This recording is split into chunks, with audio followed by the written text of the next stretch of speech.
Bonjour à toutes.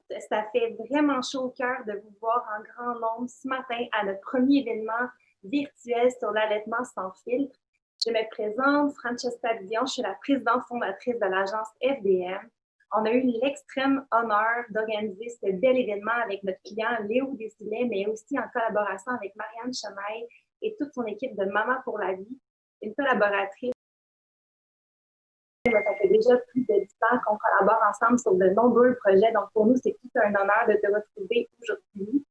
On a également le bonheur d'avoir avec nous ce matin Marie-Ève Piché, qui est très bien connue sous le nom de Maman Caféine, et également Alexandra Briand, qui aujourd'hui va nous partager son histoire en toute franchise, comme elle a eu deux histoires totalement différentes et très intéressantes pour vous.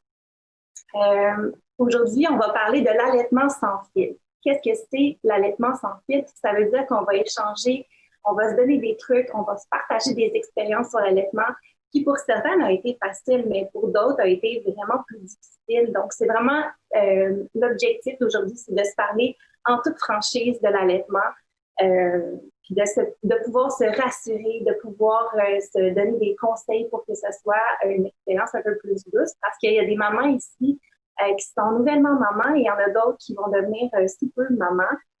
On sait aussi que dans le contexte actuel, avec la pandémie, ça ajoute aussi un facteur stress. Donc, cet événement-là, c'est l'objectif pour vous d'échanger, de vous rassurer puis de voir d'autres mamans qui vivent la même situation que vous.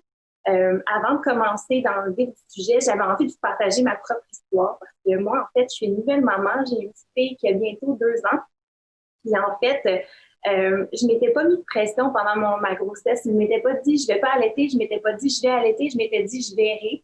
Puis à la seconde où on m'a mis ma petite sur mon sein à la naissance, ça a été le déclic total. En fait, la première tétée s'est super bien passée. Puis ensuite, j'ai eu la piqûre. Puis j'ai eu envie de l'allaiter. Mais ça a été extrêmement challengeant. En fait, ça marchait pas.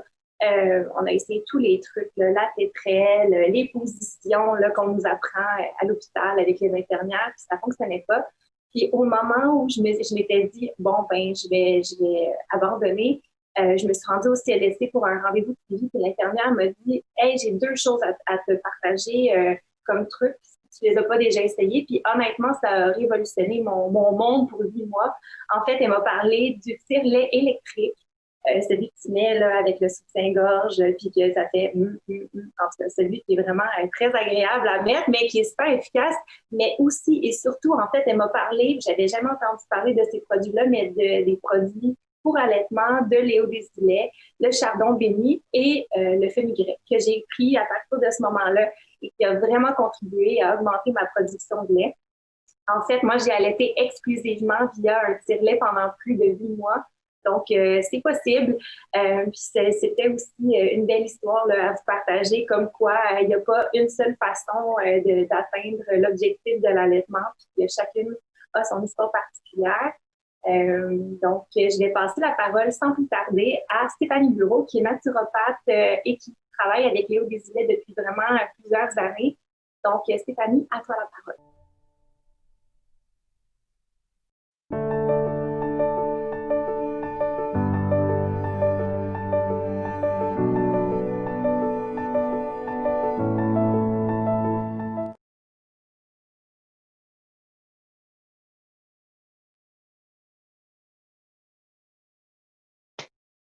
Bonjour tout le monde, merci beaucoup de cette introduction, Francesca. Je trouve que c'est fantastique, ça nous met vraiment un peu dans le jus de ce qu'on veut discuter aujourd'hui.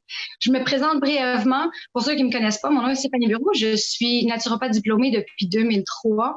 Le monde de santé naturelle, c'est vraiment mon monde. Mais d'abord et avant tout ça, je suis maman de 3 enfants spectaculaires qui sont mon cœur, qui sont ma raison d'être. Donc la santé naturelle, je la connais très bien. Et c'est certain que l'allaitement fait une partie intégrante on s'entend, de la santé naturelle. Donc, pour moi, allaiter, ça a toujours été un fait acquis. C'est ce que j'allais faire. J'étais vraiment chanceuse. Ça s'est passé comme ça. J'ai pas eu trop de petits problèmes, mis à part les choses qu'on va toutes avoir, que ce soit les premiers jours, où est-ce qu'on se demande si la montée de lait est là, si le bébé il mouille assez de couches, puis bon, les gerçures, puis ensuite le sevrage. Mais on sait que ça se passe pas tout le temps comme ça. Des fois, on a recours à différentes approches, etc. Et aujourd'hui, on va discuter de ça justement. Une des choses que j'aimerais faire, c'est vous partager quelques conseils par rapport à l'alimentation, une alimentation idéale pour l'allaitement, l'hygiène de vie aussi. On doit faire attention à ça. Et bien sûr, certaines plantes médicinales. Aujourd'hui, on va parler de certaines plantes médicinales, un peu comme Francesca a discuté tout à l'heure, en partenariat avec Léo Desilets. Donc, des plantes qui ont été spécifiquement formulées et encapsulées pour soutenir l'allaitement. Donc, premièrement, on va parler de l'alimentation. Très généralement parlant, parce que bien sûr, l'alimentation, c'est toujours complexe. On a nos préférences, on a plein de choses. Mais la première des choses, c'est de comprendre que, étant donné que le lait maternel est complet et parfait, fournit vraiment tous les éléments essentiels à bébé pour qu'il puisse se développer. La qualité de notre lait est forcément dépendante de notre alimentation. Donc, c'est super important que la maman ait une alimentation à la fois variée, très équilibrée, qu'on ait tous les macronutriments, les micronutriments, pour vraiment s'assurer que le lait soit très dense au niveau nutritionnel. D'autres choses à considérer, bien sûr, faire attention à notre apport en calcium pour assurer un développement sain au niveau des os, au niveau des dents, puis aussi pour prévenir qu'on aille puiser dans les ressources de maman, c'est-à-dire affaiblir nos propres os, nos propres dents. Une autre des choses à considérer, c'est vraiment manger l'arc-en-ciel. On entend souvent parler de ça. Manger l'arc-en-ciel, c'est qu'on sait que chaque couleur, fruits, légumes, peu importe, va avoir une densité nutritionnelle très différente et un profil nutritionnel très, très différent. Donc, le plus c'est varié, le plus c'est coloré, le plus on aura de nutriments. Donc, ça, c'est l'alimentation très rapidement. Ensuite, l'hygiène de vie. Donc, l'hygiène de vie, c'est important. Assurer qu'on a un environnement calme et relaxant, c'est la première des choses. S'assurer aussi qu'on puisse prendre du temps pour soi. On parle souvent des soins quotidiens, des soins de soi. On en parle de plus en plus durant la pandémie, COVID-19, etc. Mais c'est particulièrement important quand on vient d'accueillir un nouveau bébé, quand on s'habitue à un nouveau mode de vie, des nouvelles demandes qui sont placées sur nous. Donc, prendre le temps d'aller prendre une marche toute seule, un bon bain relaxant, des choses comme ça. Parce que, en tant que femme, et les responsabilités qu'on a, mais aussi en tant que mère, c'est important de se rappeler qu'on ne peut pas verser d'une tasse vide. Donc, vraiment prendre le temps de se retirer, se ressourcer et revenir beaucoup plus forte pour prendre soin de notre bébé ou de nos bébés quand il y en a plus qu'un. Ça, c'est la première des choses. Par contre, il y a aussi les plantes médicinales qui sont assez fantastiques. Je veux juste avancer une chose très importante avant qu'on parle des plantes médicinales, c'est vraiment que une consultante en lactation certifiée est vraiment votre meilleure ressource. Donc ça, c'est vraiment la première personne que vous devrez contacter si vous avez des défis avec l'allaitement.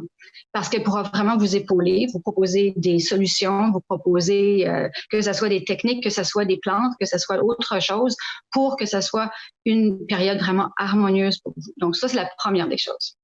Par contre, les plantes médicinales, comme Francesca l'a partagé tout à l'heure, sont vraiment une super belle option. C'est des solutions qui ont été éprouvées, qui ont été testées, qui sont même soutenues par plusieurs différents organismes, que ce soit l'Organisme mondial de la santé, les sociétés d'allaitement à travers les différents pays. C'est la solution à considérer. Aujourd'hui, on va parler justement des plantes, les plantes médicinales, de Léo Desilets. Première plante qu'on va considérer, c'est le fenugrec. Donc, je vais les sortir de notre petite boîte pour que vous puissiez les voir. Elles sont disponibles dans la plupart des boutiques de produits de santé naturelle, mais aussi dans la plupart des pharmacies. Le premier, c'est vraiment le fenugrec. Francesca en a parlé tout à l'heure. Le fenugrec est utilisé depuis l'Antiquité c'est un galactagogue, c'est-à-dire que ça augmente la production de lait, ça stimule son écoulement. Petite parenthèse, un petit avantage additionnel du fenugrec, c'est que ça augmente la densité nutritionnelle de notre lait. C'est-à-dire que c'est très, très riche en protéines, en fibres, en fer, en vitamine C, etc. Donc, un avantage considérable pour bébé, ainsi que pour maman, bien sûr. Mais en plus de ça, c'est que ça change le goût un petit peu du lait. Donc, ça le rend un peu plus sucré et ça lui donne un goût un peu comme le sucre d'érable. Donc, ça, c'est assez fantastique pour bébé. Le fenugrec, d'ailleurs, on l'utilise quand c'est pas pour l'allaitement, on l'utilise pour aider aux personnes qui n'ont pas vraiment d'appétit, un manque d'appétit, que ce soit après l'opération ou tout simplement un manque d'appétit. Donc, c'est bon pour bébé pour stimuler justement la succion. La seconde plante dans notre trousse ici, c'est le chardon béni. Le chardon béni, on a tendance à les recommander ensemble, le fenugrec et le chardon béni. Tout simplement parce que tous les deux sont des galactagogues. Donc, tous les deux vont augmenter notre production de lait, stimuler l'écoulement, mais quand on les prend ensemble, ils vont fonctionner de façon synergique. Donc, 2 plus 2 égale 6. Dans ce cas-ci, je suis pas certaine si vous voyez bien la bouteille, mais bref, donc le chardon béni. Le chardon béni est aussi recommandé par la Fondation canadienne de l'allaitement. Un autre avantage de cette plante-là particulièrement, c'est qu'elle aide à rééquilibrer les fluctuations hormonales qu'on peut avoir.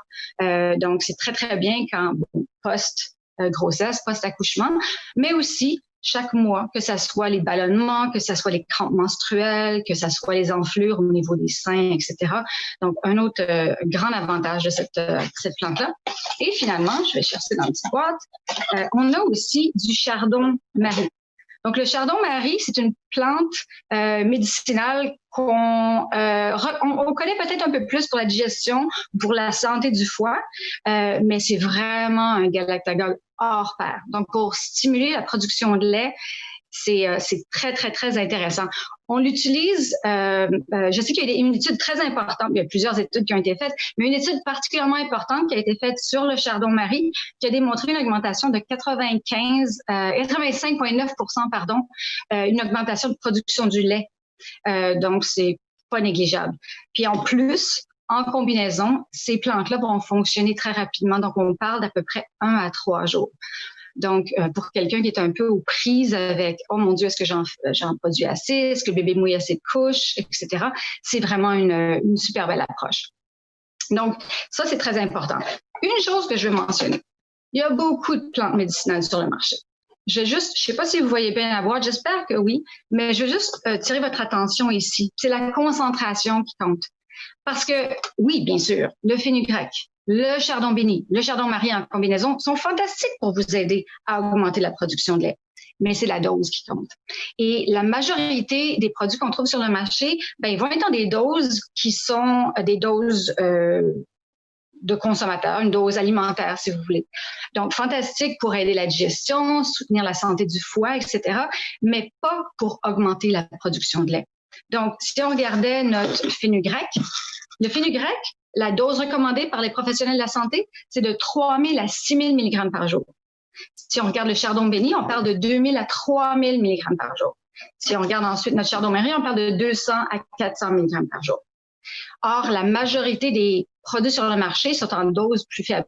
Donc, Léo Desilets, ce qu'ils ont fait, c'est qu'ils ont concentré ça. Ils ont simplifié la vie des mamans. Donc, on a juste 4 à 6 capsules à prendre par jour. That's it. Versus du 14 à 23 capsules par jour. Donc, les mamans se découragent facilement avec tant de capsules à prendre. Donc, ça, c'est le gros avantage de la gamme. On peut en rajouter, bien sûr. C'est une compagnie québécoise, donc on encourage les gens de chez nous. Des produits sans pesticides, sans OGM, recommandés par les professionnels de la santé. Donc, il y a beaucoup d'avantages de ce côté-là. Une autre petite chose que je veux mentionner rapidement, c'est que Léo Desilets a aussi lancé une gamme spécifiquement pour les bébés, pour les nouvelles mamans, etc. Ça s'appelle Léo et Lily. Et dans cette gamme-là, on a justement un produit dont je voulais vous parler parce qu'il est parfait pour la conversation d'aujourd'hui. C'est le baume au beurre de cacao. Donc, c'est un baume entièrement naturel qu'on peut utiliser pour les gerçures, protéger la peau, mais c'est parfait pour les mamelons.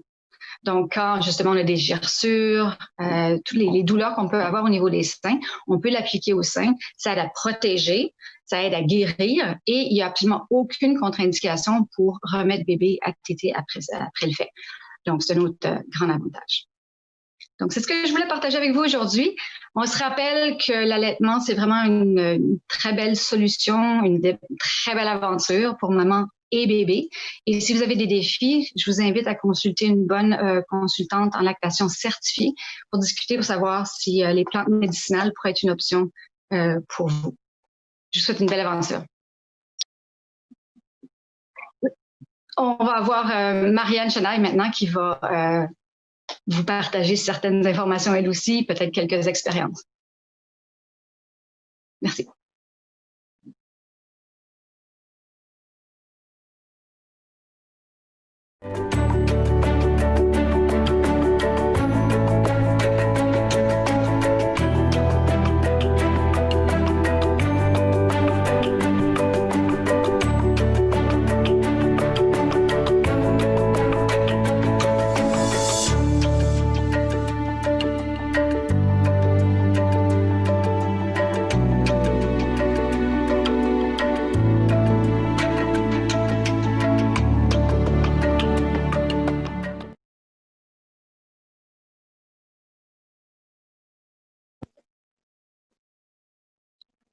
Bonjour.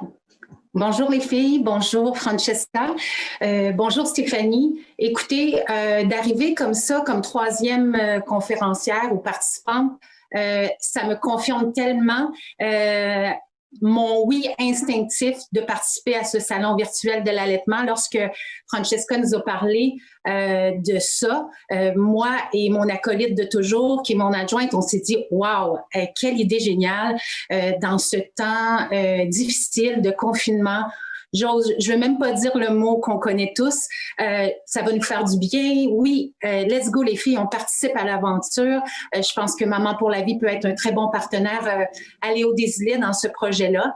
Et effectivement, ça a été un grand succès. Je ne sais pas encore combien de participantes on a live, mais on a senti tout de suite votre réponse. Vous avez toutes levé la main puis nous confirmer dans le fond que le projet vous tentait.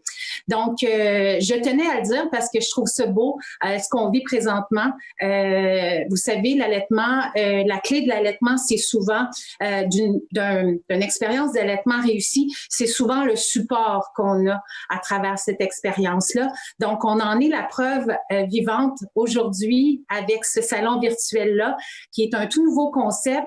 Et avec le taux de réponse qu'on a eu, que oui, la communauté existe, c'est important de se supporter en tant que maman, en tant que future maman. Donc, c'est très emballant ce qu'on vit présentement. Mais pour ceux qui ne me connaissent pas, je vais parler un peu de moi, un peu de Maman pour la vie. Dans le fond, Maman pour la vie, vous le connaissez sûrement à la base. C'est un magazine en ligne qui existe depuis bientôt 16 ans, qui a été basé, dans le fond, ou inspiré de ma propre expérience. Je suis maman 4 fois. En 2004, quand on a lancé le site, sa vocation était très, très simple et pure. C'était, dans le fond, d'aider, d'informer et d'essayer de fournir des articles d'information impartiale, vérifiés, et aussi une plateforme de discussion avec notre forum de discussion pour les mamans de ce temps-là, de cette époque-là. Parce que si on retourne en 2004, il n'y avait pas de Facebook, il n'y avait pas d'Instagram, il n'y avait aucun réseau social qui existait. Donc, on a vécu l'arrivée de toutes ces autres plateformes-là et à notre grand bonheur, on a toujours été quand même très, très bien conservés dans le cœur des futures nouvelles et actuelles mamans du Québec. Donc, Maman pour la vie, on l'a bâti au fil des années pour servir, dans le fond, d'outil de référence pour toutes les inquiétudes que vous pouvez avoir durant votre expérience de maternité. Donc, on parle de tout. On vous accompagne dès votre désir d'enfant jusqu'à l'adolescence, je dirais, et dans toutes les préoccupations qu'on vit au quotidien en tant que maman. Et puis, donc, c'est un peu ça. Le magazine est disponible 24 heures sur 24. J'aime ça dire ça, même si on sait très bien qu'on a accès à Internet 24 heures sur 24. Mais pour l'aspect discussion, forum de discussion qui est disponible, tu sais, très souvent, lorsqu'on va vivre des inquiétudes de parents, principalement et souvent, ça va se retrouver durant des périodes où la meilleure amie est peut-être pas disponible ou la tante, la grand-mère et tout ça. Donc, le forum de discussion est toujours disponible pour aller à la fois discuter avec des filles, des futures mamans ou des mamans qui vivent les mêmes choses que nous, et aussi toutes les sections qui sont répertoriées sur Maman pour la vie contiennent des milliers et des milliers d'articles. Donc, ce que je trouvais intéressant à travers le sujet de l'allaitement, c'est que on a regardé derrière parce que au fil des années, on avait comme oublié que c'était une section phare de Maman pour la vie. C'est une de nos sections les plus visitées d'ailleurs. Notre section allaitement sur Maman pour la vie contient plus de 120 articles qui ont été pour le besoin du salon relus, revérifiés en termes d'information et on vous donne un peu comme Léo Desilets le fait, des conseils, on démystifie des problèmes qu'on peut rencontrer, des petites difficultés et ça peut être toujours intéressant de se référer ou de lire des articles qui sont présents dans cette section-là. Donc, autre que ça, Maman pour la vie, c'est une communauté d'intérêt. Donc, je vous invite à nous garder toujours en tête lorsque vous avez une inquiétude ou un questionnement. Pour nous, c'est super important d'interagir avec la communauté d'intérêt, avec les mamans, et on est toujours disponible et pas loin pour pouvoir vous aider dans vos expériences d'allaitement. Mis à part ça, j'avais le goût de vous partager peut-être pas des conseils dans les faits, mais surtout vous dire quelque chose par rapport à l'allaitement. Ben moi, maintenant, mes enfants sont grands, là, mais j'ai allaité les 4. Et aujourd'hui, je dis toujours que je pense que je leur ai offert le plus beau cadeau que je pouvais leur offrir. C'est-à-dire que oui, il ne faut pas se mettre la pression. Je pense que Francesca l'a bien dit. D'emblée, je pense que ce qui est très winner, c'est de pas se dire je vais allaiter ou j'allaiterai pas. De rester dans une ouverture d'esprit où on va avoir une énergie qui va être beaucoup plus réceptive face à bébé lorsqu'il va arriver, parce qu'il y a une certaine partie qu'on contrôle pas naturellement pour celles qui ont accouché, pour celles qui ont déjà allaité. Tout dépend, en gros et très souvent, du déroulement de l'accouchement. Tu sais, il faut pas dénier, puis il faut pas aussi oublier ce facteur-là important. Les premières heures et les premiers contacts qu'on a avec nos bébés sont souvent très importants. Donc, dépendamment si on a eu un accouchement facile, difficile, médicamenté ou pas, si on a eu accès, tout ça, c'est des facteurs qui font en sorte que notre désir de vouloir le faire peut souvent être modifié et hors de notre contrôle. Donc, ce que j'ai le goût de vous dire, c'est que de rester ouverte à l'idée de voir comment ça va se passer. Et ce qui est super important, c'est essayer au moins. Donc, de ne pas avoir d'idées préconçues et d'essayer le premier boire, d'essayer les premiers contacts avec bébé et prenez les conseils de tout le monde, mais naturellement, comment je pourrais dire, adaptez-les dans votre version et votre réalité. Chaque conseil et chaque outil qui pourrait vous être proposé, faut toujours les mettre à notre saveur et les adapter à notre réalité de vie. Et puis, si vous vous laissez aller là-dedans et vous faites confiance à vous, à votre conjoint, parce que c'est quelque chose qui est très important aussi, le milieu et le support immédiat du papa et de l'environnement immédiat, il y a des grosses chances que ça fonctionne. Et peu importe, je vais terminer là-dessus, peu importe qu'on allaite un jour, un mois ou 10 mois, vous aurez au moins la satisfaction de dire « j'ai essayé ». J'ai posé mon bébé à mon sein, je lui ai donné une partie de mon immunité et puis déjà là, d'avoir essayé, fait en sorte qu'on n'aura pas le regret de dire « Ah, j'aurais donc dû ». Donc, c'est un peu là-dessus que je veux vous laisser et surtout vous dire, encore une fois, faites-vous confiance. La maternité, c'est l'expérience la plus belle qu'on puisse vivre à condition qu'on se fasse confiance et qu'on écoute la petite voix intérieure parce qu'il y a définitivement pas de livre qui nous apprend à être maman. C'est une expérience qu'on bâtit à tous les jours, dépendamment des bébés qu'on a aussi, hein. Il y a des enfants, chaque enfant est différent. Je peux vous le confirmer, il n'y a pas une expérience d'allaitement qui est pareille. Donc, avec mon grand bonheur, ça me fait plaisir encore une fois d'avoir participé à cet événement. Et puis, je vous invite à garder en tête le site mamanpourlavie.com et de venir nous visiter au besoin quand bon vous semble. Et maintenant, bien, je pense qu'il y a une grande blogueuse, la prochaine conférencière, excusez-moi, c'est parce qu'on vient de me dire quelque chose à l'oreille. Marie-Ève, ça me fait plaisir de te présenter. Marie-Ève, qui est connue sur le nom de Maman Caféine, qui a aussi 4 enfants et surtout beaucoup d'expérience, je crois.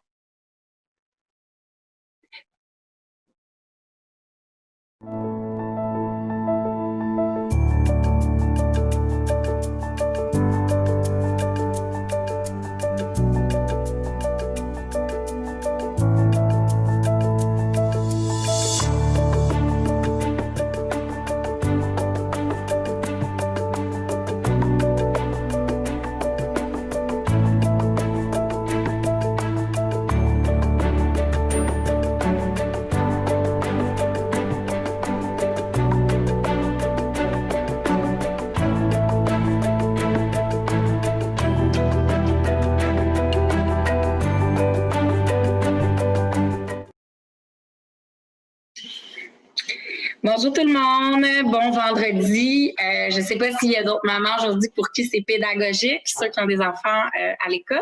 Moi, c'est le cas.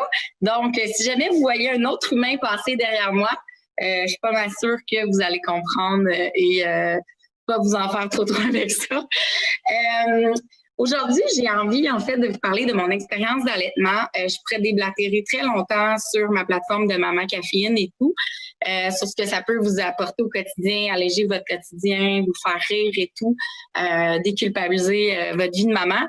Mais je vais mettre ça un peu de côté parce qu'aujourd'hui, j'ai vraiment envie de vous parler à vous, de femme à femme, à propos de ce qu'a été l'allaitement pour moi. Parce que je pense que sur mon blog, j'en ai déjà parlé, j'en ai parlé aussi dans mon émission Marabout et tout, qui était à Canal Vie. L'allaitement a fait partie de ma vie pendant un grand moment parce que j'ai effectivement 4 enfants de 8, 7, 5 et 3 ans. Et je les ai allaités tous les 4. Comme on disait précédemment, il n'y a pas un allaitement qui a été pareil non plus dans mon cas. Il y en a eu des plus faciles, il y en a eu avec des tonnes d'embûches. Et je vais vous mettre un petit peu en lumière mon vécu parce que j'ai eu des gros obstacles à l'allaitement, mais je me suis beaucoup battue aussi pour essayer que ça fonctionne. Par contre, je vais vous revenir plus tard avec quelques petits conseils en tant que maman qui l'a eu peut-être un peu à la dure avec son allaitement. Ma première grossesse s'est bien déroulée. Je m'étais dit tout au long de ma grossesse, je vais essayer d'allaiter. Si ça fonctionne, tant mieux. Si ça fonctionne pas, tant pis. Donc, ma première grossesse s'est bien déroulée. L'accouchement aussi, tout a été A1. On a mis bébé au sein. La joie, ça fonctionne. Ça a été d'une facilité incroyable tout au long des premiers, 10, 12 mois de vie. Et à un moment, mon bébé a commencé à vouloir lâcher le sein, je comprenais pas et tout, pour finalement me rendre compte que mon lait avait changé et que j'étais finalement enceinte. Donc, mon fils s'est sevré. Et à quel point vous êtes forte et votre corps est bien fait, mesdames, c'est là qu'on s'en rend compte. J'avais un sein qui produisait du colostrum et j'avais un sein qui produisait du lait adapté à l'âge de mon bébé encore. Donc, mon corps s'auto-préparait en nourrissant mon bébé de 12 mois et en préparant mon sein pour un bébé à venir. Donc, juste vous dire à quel point vous êtes powerful et que fabriquer des humains, c'est en soi un super pouvoir. Donc, je vais juste vous dire ça. Donc, moi, c'est comme ça que j'ai su que j'étais enceinte. Là, je comprenais comme plus. Mon bébé s'est tranquillement détaché lui-même et il s'est sevré, mon beau Léo. Et je vous avouerai que ça m'a fait du bien parce que j'anticipais le moment du sevrage. Ça me tentait pas. Ça me faisait peur, puis je me sentais mal de peut-être éventuellement devoir en venir à ça. Donc, le fait que c'était sevré naturellement, j'ai senti qu'il était rendu prêt ou je goûtais mauvais, entre les deux. Mais il s'est senti prêt lui-même et il s'est détaché de ça tout naturellement. Et mon corps a été prêt à accueillir bébé numéro 2. J'ai fait une expérience d'allaitement double, donc de co-allaitement, avec mes 2 enfants quand mon bébé Robinson est né. Ça a fonctionné quelques fois. J'avais Léo à un sein, j'avais un bébé naissant à l'autre sein. Ça s'est fait quelques fois, puis à un moment, Léo a vu son petit frère, puis il s'est dit c'est pour les bébés, c'est plus moi. Donc, c'est comme ça que ça s'est transféré tranquillement, mais j'ai aimé le fait de sentir que j'allaitais mes 2 enfants en même temps, puis ça me donnait un sentiment en tant que femme d'être comme une super héros, justement, parce que je sentais que mes enfants dépendaient donc bien de moi. T'sais. Sauf qu'il est arrivé des petites embûches. Je m'en étais plus ou moins rendu compte à Léo, mais rendu à Robinson, j'avais un problème. Premièrement, Robinson, il est né prématuré. Il a été réanimé à la naissance, intubé et envoyé en ambulance rapidement au Children à Montréal.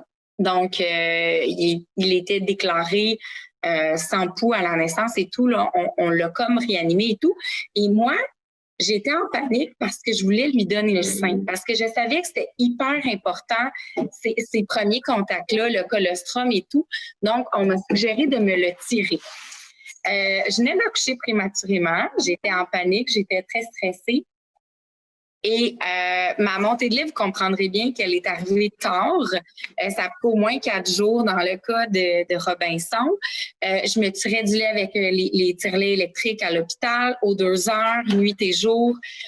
On donnait le lait à Robinson au compte-gouttes. Bref, ça a été super difficile, donc j'avais peur que ça ne fonctionne pas. Et finalement, de peine et de misère, en étant quand même assez persévérante, j'ai été capable de nourrir mon 2e bébé au sein.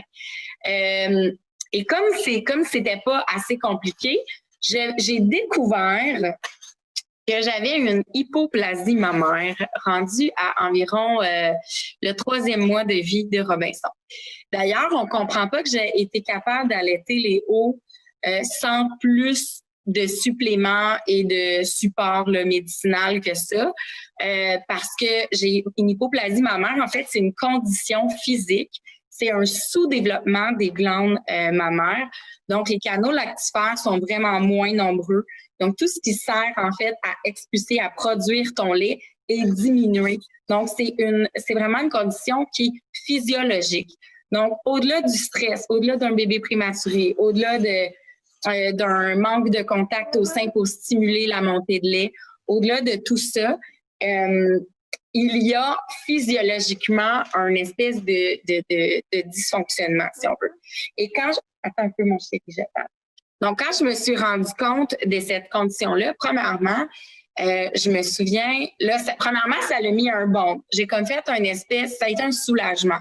Quand on n'est pas capable, tu sais, je voyais que j'étais différente des autres mamans. Pour moi, c'était tout le temps plus difficile. Mon bébé passait son temps au sein. Son poids montait très lentement. Il y avait de la misère, c'est ça, à prendre son poids au même rythme que les autres bébés. Je devais compléter des fois avec de la formule, contrairement à mes amis. Donc, je vivais une espèce de petite gêne ou de petite honte. Je sentais que j'étais forte d'être capable d'allaiter mon enfant, mais en même temps, je sentais que je n'étais pas à mon top niveau. Là, quand on m'a mis un nom sur ma condition, ça m'a soulagée. Parce que je me disais, c'est pour ça que moi, je devais prendre fenugrec, chardon béni, levure de bière, dompéridone même à un certain moment parce qu'on devait aller au-delà du naturel. J'aurais bien aimé demeurer dans les produits naturels, s'il vous plaît, parce qu'avec le dompéridone, j'avais plein d'effets secondaires qui n'étaient pas chouettes. Mais j'ai dû me rendre là et j'ai compris c'était pourquoi. Donc, ça m'a comme soulagée. Et je veux que vous sachiez, mesdames, que la condition d'hypoplasie mammaire, elle existe. et on n'est pas assez renseigné là-dessus. Donc, parfois, si vous n'arrivez pas à allaiter pour 1001 raisons, posez-vous aussi cette question de vous renseigner sur la condition d'hypoplasie mammaire parce que c'est peu connu, méconnu encore. Donc, vous irez googler ça peut-être après ou vous renseigner peut-être des fois auprès des CLSC ou des organismes de marraines d'allaitement. Et parlant de marraines d'allaitement, dans ces années-là, j'ai décidé de me former pour en devenir une. Donc, j'ai été au service des femmes, des mamans allaitantes ou de celles qui essayaient d'allaiter, mais pour qui ça ne fonctionnait pas non plus, et c'est très OK. Donc, j'ai fait quand même 5 ans de marraine d'allaitement. J'ai eu mes formations et tout ça. Je faisais les salons de l'allaitement, les défis allaitement. J'étais hyper impliquée dans ces années-là, tout au long de mes allaitements, en fait, de mes 4. Et là, moi, j'étais en première ligne. J'ai été longtemps en ligne d'urgence, donc 24/7. Mon téléphone était donné sur la ligne d'urgence. Moi, c'était Lactea à ce moment-là, dans ma ville. Donc, je recevais des appels parfois en pleine nuit. Puis, des fois, dans les premiers temps, c'était des mamans qui m'appelaient. Je mets mon bébé au sein, je suis pas capable, j'ai mal. Puis là, ça pleurait, puis je les comprenais tellement parce que c'est normal aussi que ce soit pas toujours facile. Puis des fois, ça va, mais tu pleures puis tu sais pas pourquoi. T'es fatigué, tu sens que t'as peu de ressources. Être parent, ça vient pas avec un mode d'emploi. Donc, c'est une espèce de stress qui s'instaure. Puis là, ça peut jouer aussi sur l'allaitement. La fatigue les premiers temps, le débalancement d'hormones. Sachez que quand vous le faites, là, vous le faites avec tout votre cœur, c'est ça qui compte et c'est correct si ça fonctionne pas toujours. C'est correct, mais vous sentez pas mal.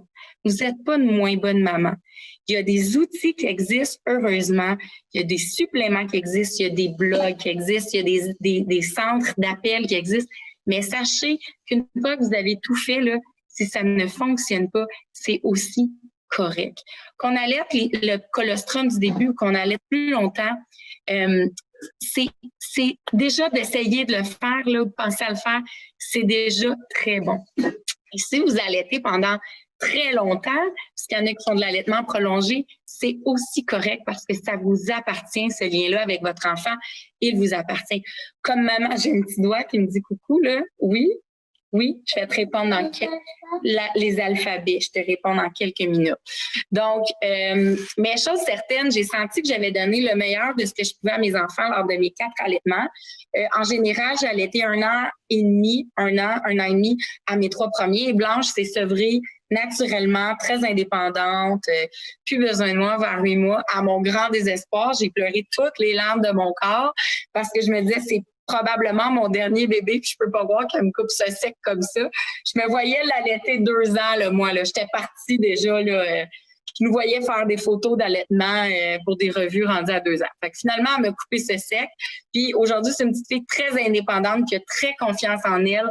Et je sens que ça fit avec la façon dont elle s'est sevrée. Elle était correcte. Elle a pris son recul elle-même. Donc, voilà.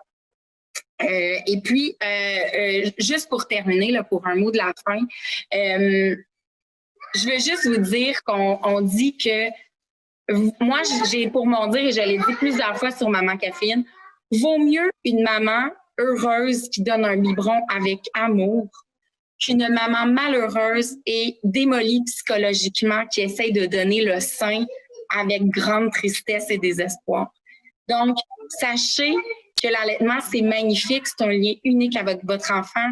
C'est juste comme du bonbon.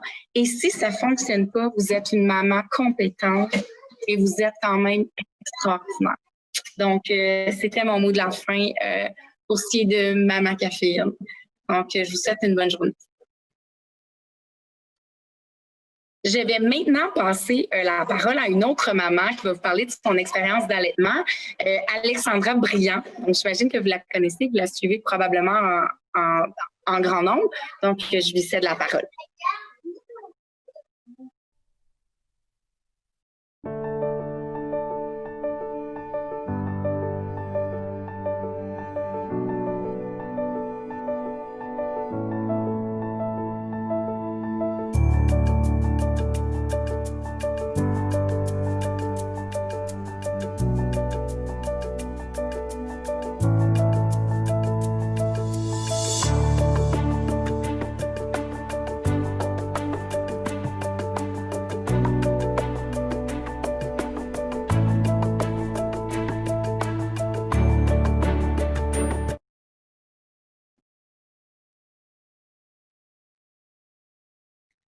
Allô tout le monde, moi c'est Alexandra, comme Marie-Ève m'a présenté. Moi, en fait, je suis la maman de Louis, qui a 2 ans et demi, et Charlotte, qui va avoir 1 an le mois prochain. Et j'étais vraiment contente quand on m'a proposé de faire le salon virtuel de l'allaitement parce que, comme Francesca l'a dit, je pense pas avoir une histoire d'allaitement normale ou je pense qu'elle est un peu différente. Moi, c'est pas quelque chose que j'ai souvent entendu, puis en parlant sur mes réseaux sociaux, je me suis quand même rendu compte que j'étais pas la seule dans cette situation-là ou qu'il y avait d'autres mamans qui voulaient faire comme moi. En fait, moi, Louis, je ne l'ai pas allaité. Quand j'étais enceinte de Louis, c'est pas quelque chose qui m'intéressait nécessairement. J'avais pas ce désir-là, mais j'étais quand même ouverte. Là. J'ai quand même donné le sein une journée à Louis à l'hôpital. Je m'étais dit que j'allais essayer, puis si jamais j'avais une révélation, que j'aimais ça, j'allais continuer. Mais ça n'a pas été tant un coup de cœur pour moi. Disons que mon accouchement, ça a été facile, mais ça a été long, puis ça m'a drainé beaucoup d'énergie, fait que je pense que ça l'a joué là-dessus. Puis quand j'ai su que j'étais enceinte de Charlotte, ça a été différent. Il y a comme eu un déclic. Je me suis dit, tu sais, ça va être mon dernier bébé. Je pourrais peut-être l'essayer. On dirait que j'avais comme, pas que j'avais pas confiance en mon rôle de maman quand j'étais enceinte de Louis, mais on dirait que de l'avoir déjà vécu avec Louis, de savoir à quoi j'allais m'attendre après mon accouchement, ça m'a mis un petit peu plus en confiance pour l'essayer. Puis encore là, Charlotte, je m'étais pas dit je vais allaiter absolument. J'étais un petit peu plus ouverte d'esprit, disons-le comme ça. Puis je me suis dit, ben on va l'essayer. Puis finalement, ça l'a super bien marché. J'ai vraiment aimé le contact que ça l'a fait. Je peux pas t'expliquer pourquoi j'ai décidé que Louis c'était non, puis Charlotte oui. On dirait que ça s'est juste fait comme ça. Puis je suis vraiment contente de le faire, de l'avoir fait pour Charlotte. Je le fais encore. Charlotte est allaitée exclusivement. C'est sûr que j'ai eu des petites embûches. Là. Au début, ça n'a pas été nécessairement facile, même si j'y tenais pas nécessairement à 100% à mon allaitement au début, malgré les embûches que j'ai eues au début, là, comme beaucoup des gerçures, ces choses-là. Ça faisait vraiment mal. Là, toutes les fois que je mettais Charlotte au sein, j'avais comme un choc électrique qui me traversait le corps à toutes les fois. J'en ai pleuré. J'ai quand même persisté, j'ai voulu continuer, je voulais faire ça pour elle, je voulais le vivre. Puis je pense que c'est ça qui fait que, mettons, quand j'en parle sur mes réseaux sociaux, ça rejoint beaucoup de mamans. Puis je trouve ça le fun de pouvoir vous en parler à vous aussi en ce moment parce que c'est correct de ne pas allaiter un enfant puis d'allaiter son deuxième. C'est un choix personnel. Ça fait pas de moi une mauvaise maman non plus. J'ai pas été une moins bonne maman pour Louis que je le suis pour Charlotte. J'ai eu un allaitement quand même, je dirais, facile dans le sens que j'ai pas eu de problème de production de lait. La seule chose que j'ai eu comme difficulté, c'est Charlotte qui est intolérante à la protéine bovine. J'ai donc dû faire le fameux régime d'éviction, ce qui est pas nécessairement facile. Mais je l'ai fait quand même, puis je suis vraiment fière de l'avoir faite. Qu'est-ce que je pense que le meilleur conseil dans tout ça, dans moi, ce que je veux dire comme message, c'est vraiment qu'il faut s'écouter. Parce que je pense que, comme Marie-Ève elle le dit, c'est vraiment mieux une maman heureuse et bien dans son rôle de maman qui donne un biberon qu'une maman au bord du désespoir, qui pleure à chaque fois qu'elle met son bébé au sein parce qu'elle aime pas ça. Il faut juste se faire confiance puis s'écouter là-dedans. Il faut aller chercher des ressources aussi. Là. Les autres personnes avant moi en ont donné plein, que ce soit des produits naturels pour aider les marraines d'allaitement. Moi, je sais que ce qui a fait la différence pour moi au début quand j'avais de la difficulté, c'est l'infirmière du CLSC, quand elle est venue voir Charlotte quelques jours après sa naissance. Elle a vraiment regardé comment la prise au sein se faisait. Elle m'a donné des petits trucs. C'est sûr que c'est pas une marraine d'allaitement, mais elle a quand même fait une énorme différence, moi, dans mon histoire d'allaitement. Puis aussi, ce que je trouve encore et ce que j'ai trouvé surtout facile au début, c'est que moi, j'ai eu des enfants quand même rapprochés. Je sais qu'ils en ont plus rapprochés. Moi, ils ont 18 mois de différence. Et j'ai vraiment trouvé ça facile, le fait d'allaiter Charlotte, en devant quand même m'occuper de Louis, surtout en ce temps de pandémie que j'ai eu Louis avec moi tous les jours. Il est pas allé à la garderie comme tous les enfants au début. Fait que c'était vraiment facile pour moi là, de mettre juste Charlotte au sein, de ne pas avoir à les préparer de biberon et tout. Ça me permettait aussi d'avoir ce petit moment-là avec Charlotte que j'ai vraiment trouvé le fun. Je pense que c'est la plus belle chose que je peux dire, moi, par rapport à mon allaitement, c'est que la proximité puis le lien que j'ai pu développer avec Charlotte, c'est quelque chose qui me stressait aussi un peu là, quand j'étais enceinte de Charlotte, comme maman, là, de voir séparer mon temps entre mes deux enfants. Puis je pense que l'allaitement, c'est venu mettre un énorme baume sur ça, de pouvoir me dire que j'avais ces moments-là avec Charlotte, comme j'ai pu avoir seule avec Louis, même en lui donnant le biberon. Mais avec Charlotte, j'avais ce moment-là toute seule, de l'allaiter, qu'on soit collés, juste elle puis moi.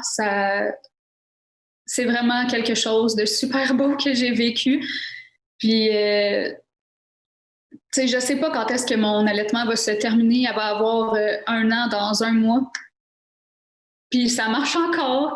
Je m'étais jamais mis de date limite d'allaitement. Je me suis dit que j'allais allaiter tant que ça allait marcher. Finalement, je savais pas que j'allais pouvoir allaiter aussi longtemps, que ça allait m'interpeller puis me faire plaisir autant à moi que ça. C'est sûr que la pandémie aide en ce moment aussi, mais je sais pas quand est-ce que ça va se terminer. Je pensais peut-être que quand les dents allaient sortir, j'allais arrêter. Je sais pas si je suis la seule à trouver ça intense un peu, les dents, quand on allaite. J'ai eu quelques petits bobos à cause de ça, mais ça fait partie de la vie. Hein. On s'informe puis on trouve des petites solutions pour aider là-dedans. Une chance que j'ai des mamans autour de moi qui peuvent m'aider aussi là-dessus. Puis ça, c'est un autre point que je veux absolument vous dire. On l'a dit avant aussi, là, l'entourage, le support qu'on a. Je sais que moi, pour mon entourage et même mon conjoint, quand j'ai décidé d'allaiter Charlotte, ça a été comme un gros questionnement. On se demandait pourquoi, tu sais, vu que j'avais pas allaité Louis, qu'est-ce qui se passait. Puis je pense que juste de si vous êtes comme moi, juste de leur expliquer, de leur dire comment vous vous sentez, qu'est-ce que vous avez envie, ça va juste les aider à vous épauler là-dedans. Parce que c'est tellement important juste de parler, de l'exprimer. Fait que c'est ça pour... je sais plus tant quoi dire, je sais pas combien de temps qu'il me reste parce que... Bon, ben je vais finir, je vais dire mon mot de la fin. En fait, moi, tout ce que j'ai à dire, c'est que c'est une extrêmement belle aventure, l'allaitement, que oui, il y a des hauts, oui, il y a des bas, mais c'est juste la plus belle, c'est une super belle aventure. C'est différent, mais je pense que c'est quand même important de l'essayer, comme on l'a dit avant. Ça crée des beaux moments, puis ça fait des beaux rapprochements avec son bébé. Donc, voilà. Merci de m'avoir donné l'opportunité de raconter mon histoire qui est peut-être un peu différente des autres. Donc, merci. Et maintenant, on va passer à la période de questions.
Bon, ben merci à toutes pour vos beaux témoignages, vos belles histoires, vos conseils, c'est précieux. On va passer à la période de questions. En fait, on a quelques questions du public. Alors, je vais lancer les questions, puis la conférencière qui se sent interpellée par la question pourra y répondre. En fait, la première est de Mathilde qui nous demande: est-il possible de commencer à prendre des produits naturels avant la naissance du bébé pour stimuler la lactation en amont.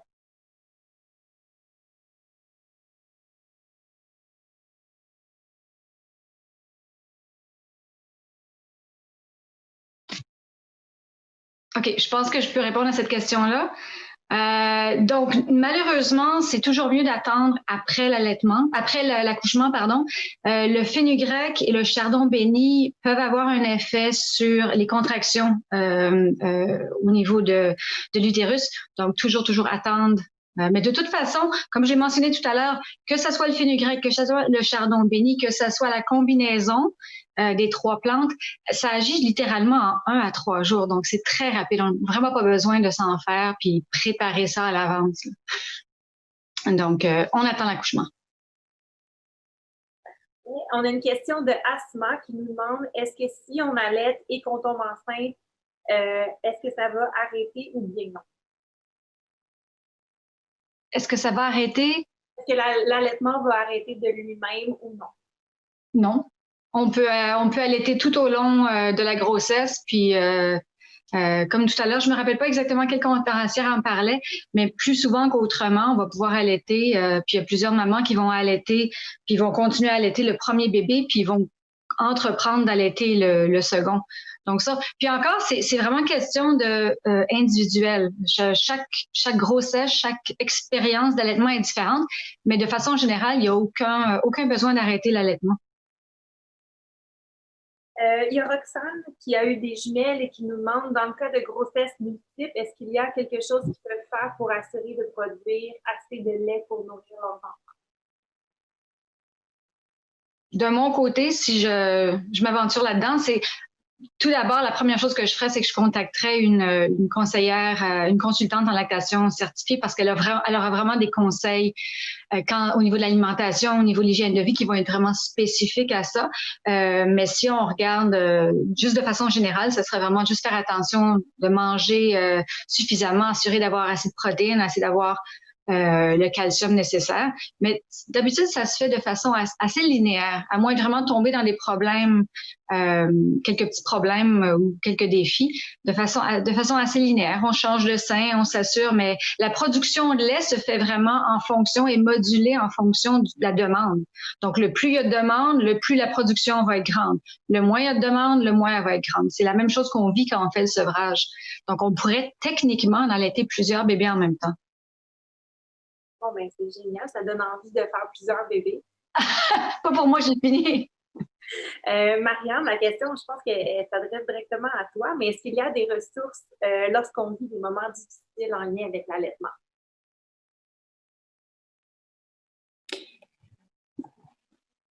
Ben, oui, définitivement. Il y a plusieurs ressources. Je pense que tantôt, Marie-Ève parlait des marraines d'allaitement. Est-ce qu'on m'entend? OK. Donc, c'est ça. Marie-Ève en parlait tantôt. Je pense qu'il y a un gros regroupement auprès de Nourrissources Québec. Ils ont un site. On pourrait le mettre prochainement, là, dans la prochaine minute. On vous fera une liste sur Maman pour la vie. On va le partager sur notre page Facebook dans la prochaine heure. C'est une très bonne question. On va mettre cette adresse-là en ligne. Il y a aussi les relevailles. Je ne sais pas si Marie-Ève pense à d'autres organismes, mais toutes les marraines d'allaitement, Nourrissources, les Nourrissources de ce monde et aussi les relevailles de votre région ou du coin où vous habitez. C'est toujours, normalement, ils ont vraiment un service d'accompagnement qui est très, très rapide. Donc, je pense que c'est, il y a le forum aussi discussion de Maman pour la vie, mais pour avoir des informations vérifier avec des conseils vraiment avec des conseils sûrs, ce serait des organismes que j'aurais à vous proposer.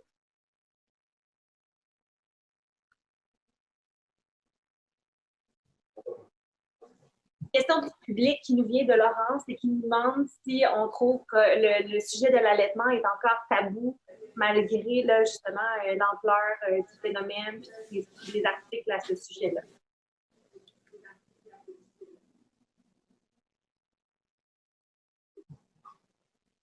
Je vais m'avancer vite, mais je pense que tout le monde pourrait avoir une opinion là-dessus. Je pense qu'ici, en tout cas au Québec, la question se pose même pas. Je pense pas du tout que c'est tabou. Certainement pas dans notre génération, dans les générations plus jeunes que moi aussi. Je pense que c'est rendu une partie normale, un choix qui s'offre à nous personnellement, mais je suis certaine que les autres conférencières ont peut-être des expériences ou des opinions à partager aussi. Ben, je peux renvoyer la balle à Alexandra qui partage justement son expérience en toute franchise et transparence sur sa plateforme Instagram. Si tu veux peut-être partager ton côté, je pense que tu reçois plusieurs questions ou témoignages. Oui, ben en fait, je pense que c'est encore un sujet tabou, mais je trouve que c'est important d'en parler. Je pense qu'il y a des fois beaucoup de mamans qui ressentent la pression d'allaiter. Je sais qu'il y a des témoignages beaucoup d'infirmières à l'hôpital qui mettent de la pression. Je pense que c'est juste important d'en parler, puis d'avoir aussi différentes perspectives, différentes histoires de mamans pour informer les gens, leur dire que ça se passe pas juste d'une certaine façon, qu'il peut avoir... il y en a qui préfèrent l'allaitement exclusif, l'allaitement mixte, qu'il y a différentes ressources aussi. Je pense que les ressources sont pas nécessairement mises de l'avant, ce qui fait que ça fait un petit peu un sujet tabou parce que même moi qui ai allaité, toutes les ressources que j'ai entendues... Ça fait un petit peu un sujet tabou parce que même... J'essaie de commenter. On m'entend? Est-ce qu'on m'entend? Okay, c'est ça. Fait que c'est ça, je disais que les ressources, moi, j'ai pas été au courant de toutes les ressources qu'on énumère depuis tantôt, puis j'aurais été contente de les savoir, puis de savoir qu'elles existent à un certain moment. Fait que je pense que l'allaitement en tant que tel, c'est peut-être pas tabou, mais tout ce qui entoure, puis tous les questionnements que les futures mamans peuvent avoir pendant leur grossesse, ça, je pense que c'est ce qui devrait être encore plus mis de l'avant pour donner confiance en les mamans. Pour leur allaitement, celles qui désirent allaiter ou qui ne sont pas certaines, mais je pense que ça serait une bonne chose de faire ça. Voilà. La fin déjà. Oui, le mot de la fin déjà, un immense merci à vous toutes, chères collaboratrices, et aussi aux mamans et futures mamans qui ont participé à ce premier salon virtuel de l'allaitement présenté par Léo Desilets en collaboration avec Maman pour la vie. Je vous invite, là, pour celles qui ont des cas particuliers ou vraiment des questions, à ne pas hésiter à venir nous rejoindre sur la page Facebook de Léo Desilets. Ça va nous faire plaisir de vous donner plein de trucs et astuces en lien avec votre situation à vous. On va être là pour répondre à vos questions et vraiment, encore une fois, merci à toutes d'avoir participé. C'était vraiment un bonheur de se retrouver ce matin pour parler de l'allaitement.